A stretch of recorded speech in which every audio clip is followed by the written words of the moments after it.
So yeah, all new seat design in the Pro XP now. It's a much different construction. So you can see this is a one-piece shell now. The base and bottom are all one piece of injection molded material. Then the cushions are actually broken up, and on days like today it's kind of nice because you get a little bit of airflow that goes down your spine and kind of in your lower back to help keep you a little cooler. And the other thing about this is that the cockpit is wider. You get about 4 inches more width, so even when you've got 2 pretty big people in, they fit comfortably. And what's nice about this seat is that, you know, whether you're short and petite or tall and big, most people tend to fit really comfortably in these seats. You know, if I jump in,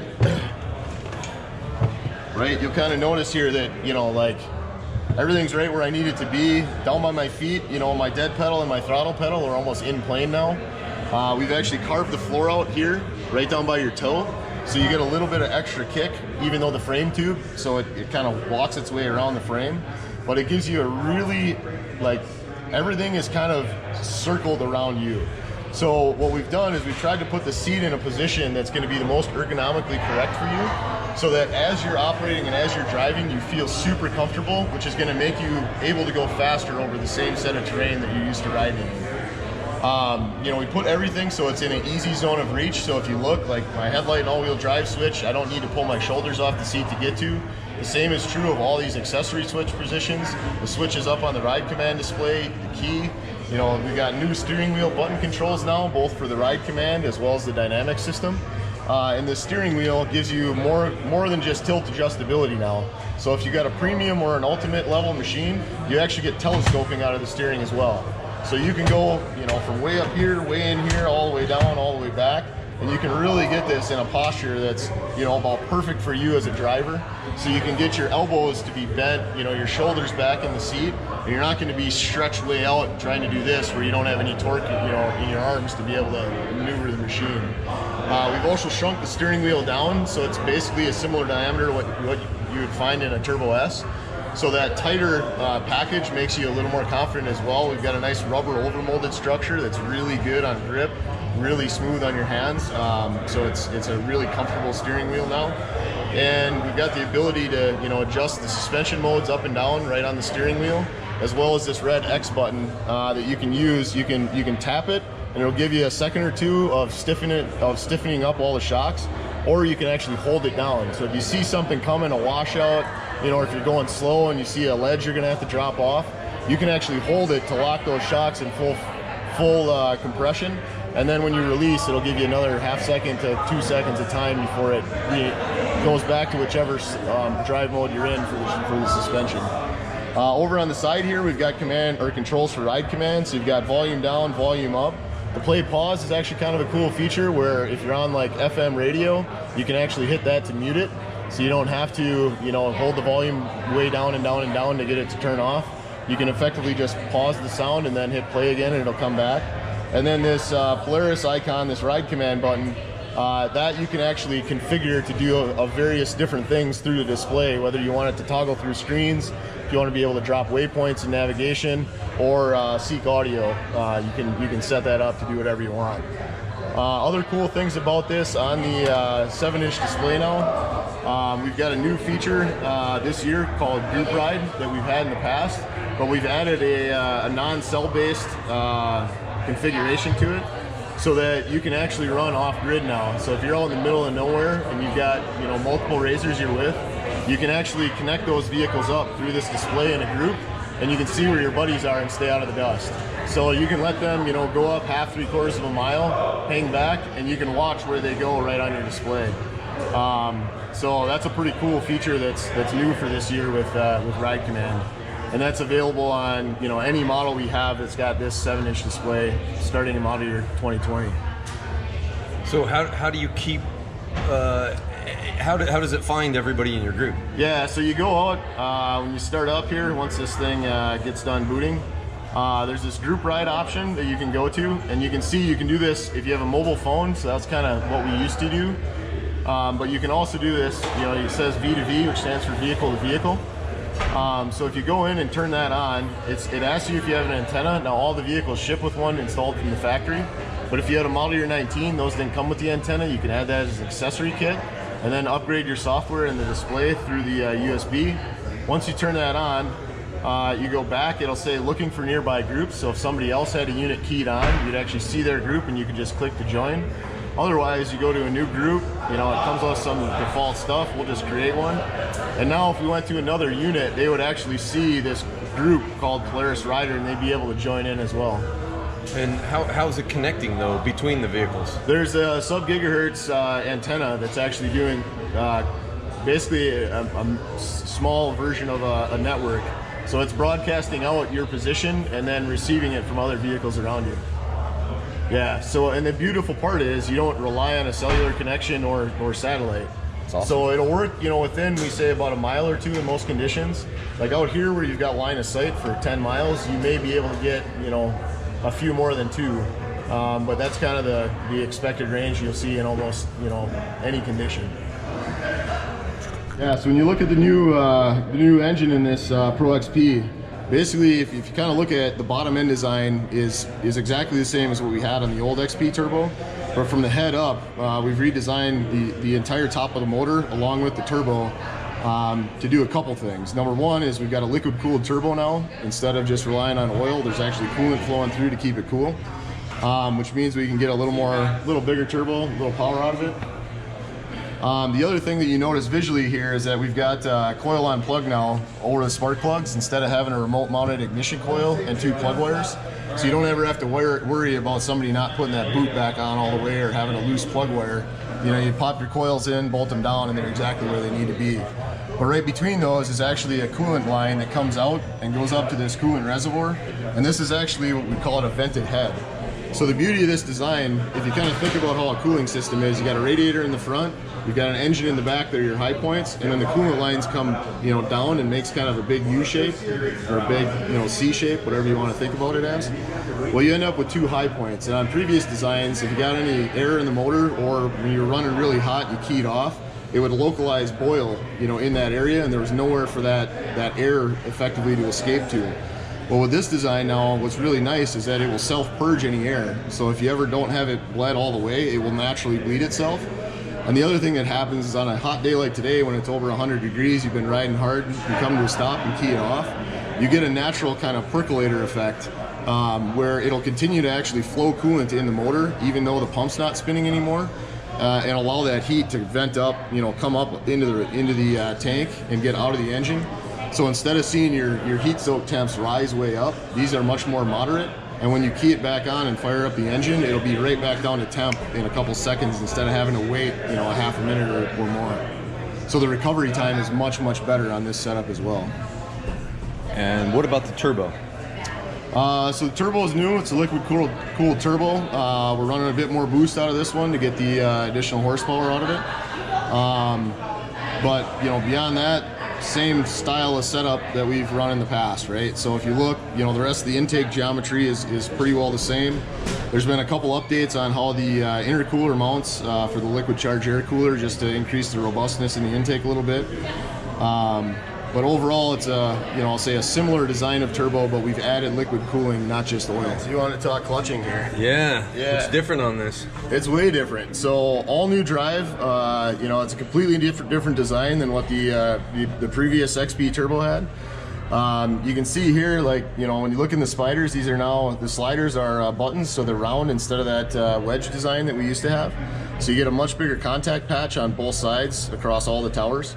And this one actually tends to fling dirt and debris out a lot better. So it doesn't try to, you know, if you do get any sand or dirt that come in there, it's not sucking everything up where it doesn't belong. It's actually flinging it out away from the clutch. The design on this one is actually quite a bit different too. You know, long term, you can service all the parts in here, the springs, the bushings, those buttons, the weights. You can see these weights are quite a bit wider than our previous ones, just in overall width. So they're quite a bit stronger. They're a bushed weight, so if you kind of look on the edge here, you can see there's a material change right on the edge. So it's actually better for being able to move right off of 0 speed. So you get smoother engagement on this clutch as well. And if you ever have to take your primary apart, you basically pull the center bolt out. And then if you kind of run the clutch in and pop it out, you can wiggle the movable sheave right off and leave the post and the stationary connected to the crank. So you can actually service this whole clutch, you know, off the vehicle without having to remove the whole thing and use a puller. If you want to get the stationary sheave off, then you got to put the puller in and pop it off. One of the other things that's different is the driven design has changed as well. So underneath this bolt, there's actually a shim stack, so that you can actually adjust the offset and alignment of the clutches.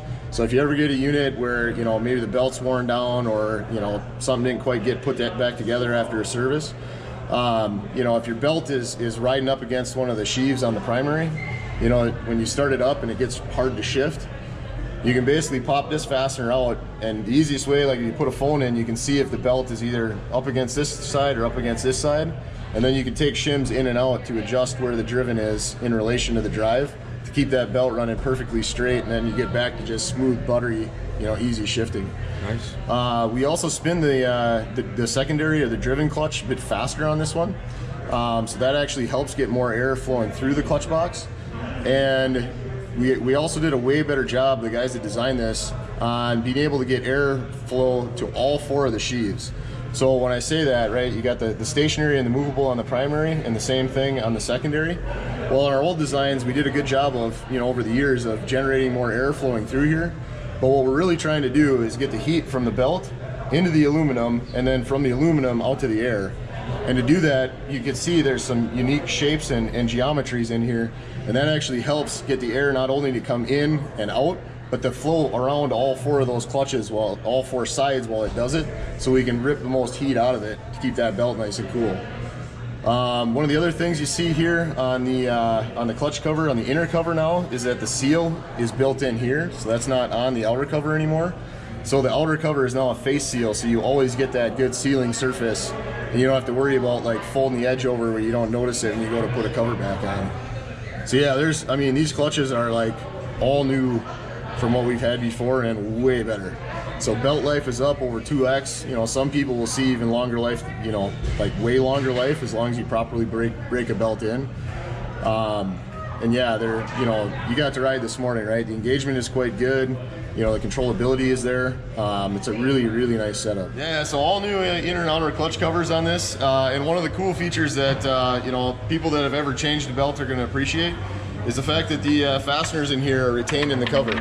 So even when you pull this cover off, if you flip it over, you know, when you go to put it back on, you still got all the bolts right where you need them to be. Nice. Yeah, you don't have to worry about dropping it in the dirt, dropping it in the sand, having to get buried or lost. Yeah, everything stays right there, right where you need it. Talk about the roll cage, or the ROPS as we often call it. We've actually beefed up the tube size. So if you look now, we have a continuous run from the front all the way to the back. So that's one length of tubing, you know, A pillar all the way back to the C pillar. And we've gone from 1 3/4 up to 2-inch diameter and kept the same wall thickness. So it's a way stronger tube than we had before. The other thing we've done is in this B pillar structure, we've got this twin lattice. So we've actually got a much more robust section through this portion of the cage. So it's actually way stronger as well. You know, the only parts that are bolted into this are the crossbars between them, because this whole A, B, C pillar is fully welded. So, you know, if you look around, right, you'll see that these tubes are actually one piece all the way through here, with connection points at the strongest parts of the frame, right? So if you look like where the harnesses mount, there's this main tube that comes across, you're used to seeing, it's hidden under plastic on the Pro XP. You know, the main frame structure comes basically right down from this B pillar to support the vehicle and give you a really nice occupant structure around you. And along with that, the chassis itself has changed. Yeah, the chassis is a brand new design on this. So tip to tail, everything about it is new.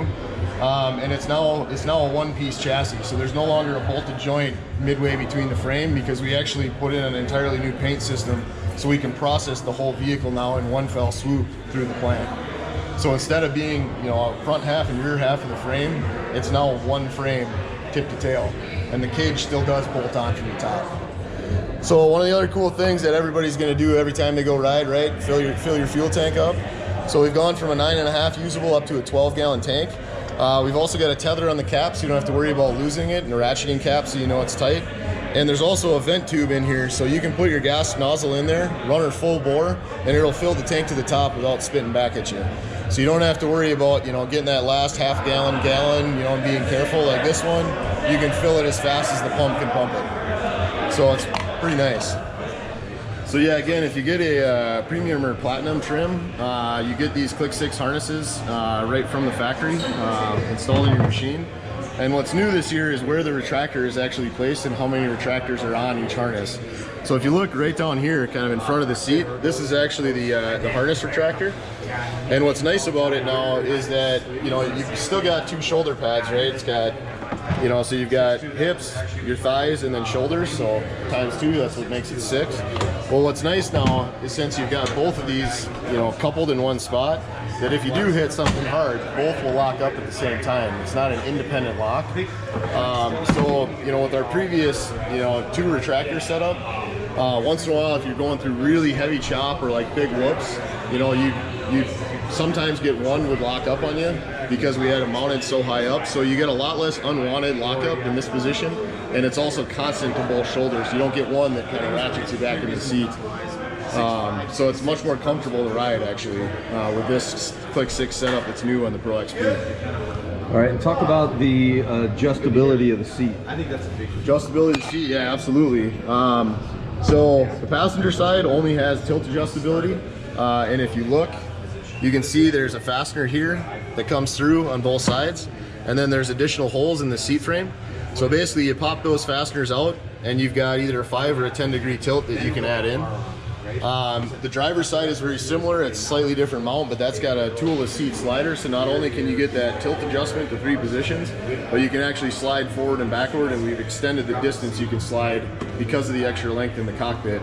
And the nice part is, whether it's dusty, dirty, full of mud, like that seat slider still works. Yeah, that's a whole new design on the seat slider with big rollers. Big rollers, yeah, on both sides. The other thing that's new on this seat design is how the seat clips in. So we used to have, you know, a wire form in the front of the seat that those tabs went down into. Now this seat kind of has a little C that goes on these front bars. And then there's actually 2 spots in the back that it drops into, so you don't get that seat wobble that we used to have from having the single pin in the back where, you know, you effectively had 3 points and the back could pivot a little bit. So this seat is much more secure and you feel much more planted in it. So yeah, with the built-in T40 from the toolkit, you know, you can pop the box off. So it's pretty much, you got 4 fasteners that you gotta take off. So 2 up on the rails, 2 down in the back. And kind of as fast as you can twist them and take them out is how long it takes to get the box out. So this box is bigger than past razors. Oh, way bigger. Yeah. And so you can fit a 32-inch tire. You can fit a 30, like 30. Yeah, you can kind of see where it's rounded right here and chiseled out up here. That's actually so you can put a tire up on the top of the rails and still be able to store stuff underneath. So that's a 30-inch will fit there. Yep. Okay. And you've got all these really stout tie-down points. Yeah, so there's steel tie-down points all the way around, and you notice that there's not a bunch of holes in the bottom of the box either. So right. If you ever do get liquid that spills in here, everything's going to go out these 2 slots in the back. So you don't have to worry about, you know, things getting on top of your engine. You don't want to get on top of your engine. And besides this being a handle in the back there, you can use it for tying stuff down as well. Correct, yeah, it works as a nice tie-down point, but it also works quite well as the handle to remove this entire giant box and give you access to everything that's underneath. So what was that, 4 screws? 4 screws, yeah. Torques, and boom, the bed's out. Yep. Wash that out, get to everything in the engine. Yeah, so get to everything in here. Change your oil or whatever. Super convenient having that completely open. Yep. So if you look down there, you can see you've got 6 spots that are basically just little plugs here, where if you pop these out, it's like a fake connector just to seal it off. But there's a ground, switch power, and constant power. So when you take like your light bar, instead of having those ring terminals, it comes with a connector like this. You just plug it in and away you go. So you've got 6 expansion slots all ready to go. All ready to go. With switch power and constant power and your ground all set. Yep. Pre-wired and installed right from the factory. So beautiful. Yep. Ready to go. So what about a winch? So a winch, you basically have, if you see there's 6-gauge cables that are coming in right here for a ground point and here for a power point. Okay. You can wire right up to that for the winch. So the winch install is actually way easier on these because the contactor and everything like comes installed on the winch. So you bolt it on the front, you run your wires, and 20 minutes later you're done. Yeah. Nice. And the other thing that's kind of sweet about it too is that like all the wire routings and clip points, even for the accessories, are built into this because they were designed in unison. So if you gotta, you know, if you're running rear speakers and you pop your console, there's actually spots that are laid out for running those wires down, so you're not just clipping to random stuff in your vehicle to do it. Wow. Yeah.